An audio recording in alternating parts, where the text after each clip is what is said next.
Elon Musk's Tesla has proven it can make excellent battery-powered cars. With many awards and lots of sales, the fact has been proven over and over. However, with the Tesla semi-truck here, has Tesla made a great electric truck? In this video, we find out because Tesla's most powerful monster, the semi-truck, is here.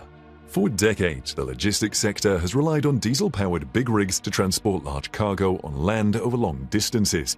They ferry both raw materials and finished goods all over the country. Gas-powered trucks do this while producing lots of harmful emissions that cause global warming and health hazards. This is the ugly truth behind the items you pick off the shelf because they got there with the help of these environment-polluting vehicles. Making a battery-powered truck is very difficult because of the unique requirements of the task they do. However, that is not stopping Tesla from making one. And like any product Tesla makes, the semi-truck shatters expectations and turns the transport sector on its head. The Semi is a Class 8 truck powered by 4 independent electric motors. The independence of these motors allows Tesla to do some exciting things with the Semi. One example is how Tesla has solved an age-long problem with trucks loaded with a trailer: jackknifing. Jackknifing is the nightmare of truck drivers because it is life and death. Jackknifing happens when the truck cab violently goes one way while the trailer goes another, resulting in a catastrophic imbalance causing the truck to flip over. At this point, the driver has lost control and can only hope for the best. But not in a Tesla Semi. Musk boasted it would never happen to a Tesla-branded truck during the presentation of the Semi. Here is how the Semi prevents jackknifing with the help of its independent electric motors. Thanks to a unique drivetrain, the truck can detect the weight distribution on each of the wheels in real time, can also actuate the motors or stop them as required to maximize traction control, thereby automatically correcting for oversteer when the weight distribution changes. The result is that the truck does everything to avoid a jackknife. The best part is it does not require the driver's intervention. Bear in mind that this solution came very early in the truck's development. Apart from preventing accidents, the electric motors power the Semi to great heights. This battery-powered monster does 0 to 60 miles per hour in 20 seconds with 80,000 pounds of load attached. 80,000 pounds is the maximum load legally permitted for its class. Disconnect the load and the Semi does it in 5 seconds, competing with expensive cars. Going up a 5% grade with maximum load attached, the insane Semi reaches 65 miles per hour. To understand how crazy that is, a diesel-powered truck will only reach 45 miles per hour under the same conditions. The Semi is revolutionary, so it is appropriate that Tesla chose a striking design. It puts the driver at the center in the cabin instead of to the side. This cockpit-style seat placement, coupled with a good height, enhances safety because it allows the driver to see more. External cameras feed the 2 screens before the driver with the footage of the truck's surroundings. The Semi is protected against rollover by its low center of gravity. Now, guess what Musk's favorite part of the Semi is? It's the windshield glass. He claims it can withstand a thermonuclear explosion. Speaking of range, the Semi comes in 2 different configurations. One will last 300 miles on a single charge, while the second one will go 500 miles before having to stop for a charge. The Semi debuts with Tesla's new 4680 battery. Tesla has spent a lot of time tweaking the materials and physical arrangement to squeeze out the most range, reduce weight and charging times, and enhance safety and longevity. Some people have wondered if the battery would not be a problem for the Semi. EV batteries are heavy, and the typical Tesla car with a 100 kilowatt-hour battery weighs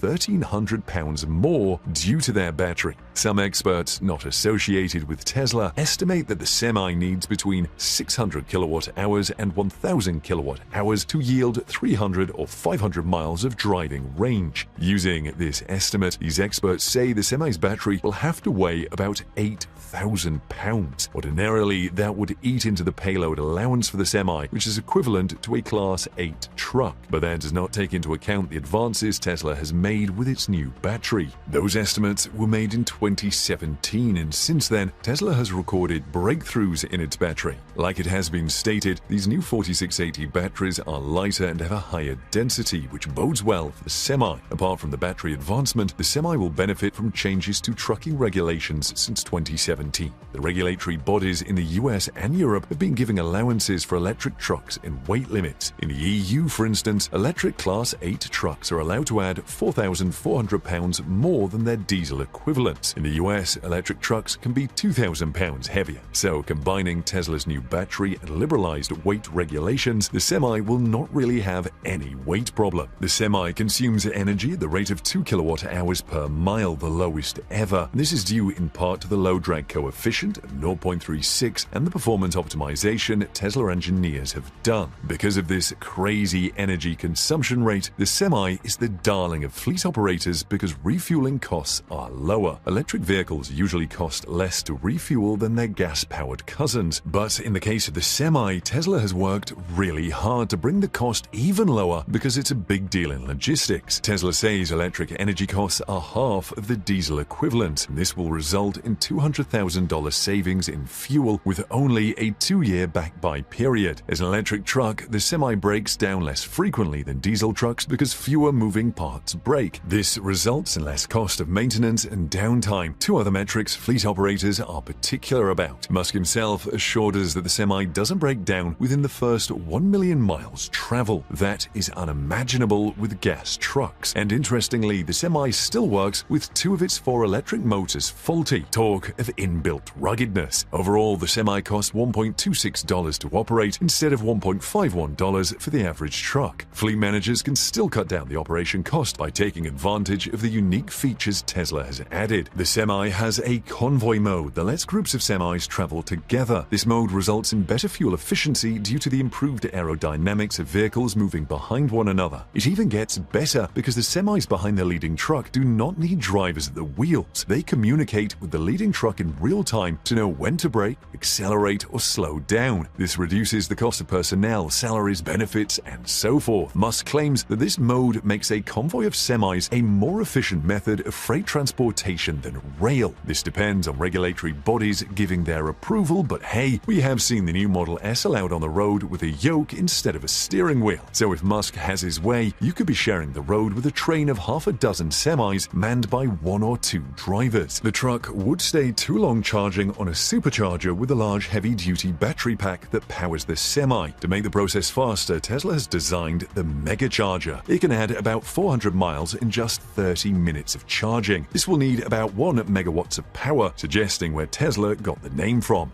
Tesla is now building the first mega charger station, which Sawyer Merritt spotted. Sawyer is an investor and a big fan of Tesla. He spotted pictures of the mega charger station being installed at Giga, Nevada. The picture shows that the charging stalls are meant for longer EVs because of their length. Tesla is building them to support the test running of the semi-truck between Fremont and Nevada. Tesla will use them to move cargo between its factories at both locations. Interestingly, Tesla appears to be following the CCS standard, as it has submitted its design to CHARL and the industry body behind the CCS standard. Tesla is joined by other companies involved in EV charging, like Electrify America, ABB, Paxos, and so forth. This could indicate the Semi will be able to charge at non-Tesla charging stations out of the gate. The Semi will start at $150,000, but there is no shortage of buyers as big companies are queuing up to get theirs. They include PepsiCo, Anheuser-Busch, Walmart, and so forth. These companies have placed hundreds of orders for the Semi. Tesla is working through the details of manufacturing the Semi, including building a factory next to Giga, Nevada, where Tesla will make 5 trucks per week before ramping up production at Giga, Texas. Let's hear what you think of the monster semi-truck in the comments below.